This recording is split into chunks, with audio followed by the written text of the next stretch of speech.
आदमी हो जात हुवन, बियाह हो गई 3-4 गो लइके लइका होवन, लेकिन खाना पीना यदि बढ़िया से हो, शरीर एक नंबर का हष्ट पुष्ट बनल हो,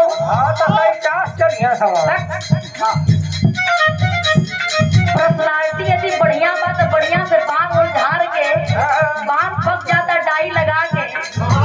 जब रास्ता और चलत हुन तो अपने घरवाली का ख्याल भी नहीं करत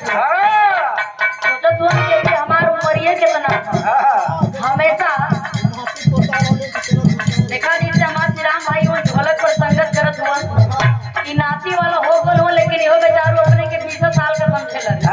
वैसे ही इनकर उम्र जनइबो ना करे, कुल खान पान का असर है। देखिए आजकल का लड़का कुल जब घूमत हुन ध्यान जब बाहर वाली की तरफ पड़ता,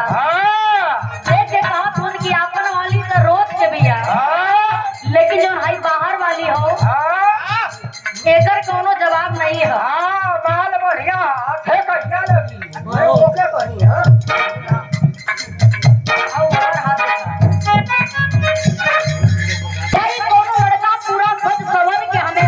शरीर के डेकोरेट करके रहता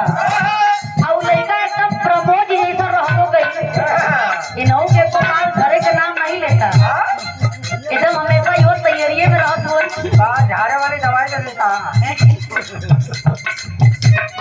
यही तरह कोनो लड़का चश्मा लगा के गली में घूमता, कोनो बड़ी खूबसूरत लड़की भी ओकर पीछे कुल लड़का बदलाल हुआ, लड़कियां कहत ये सुनो हमें तुमसे कोई मतलब नहीं है, हमारा दिलदार सिर्फ एक ही है, जो बगल में लड़का बैठा है वो ही हमारे दिल में रह सकता है। बात हमार कहाँ जा जाई तू हो जा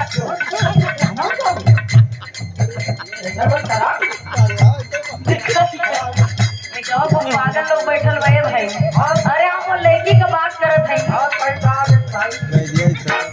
टेंशन मत ला, जितना हम गावत तनी जितना पैसा मिली तो हम लोग का काम चलत रही। हाँ वह बहुत होता है क्या होता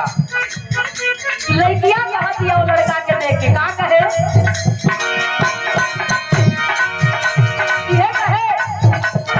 चश्मा लगा के है सामला देखता रहे,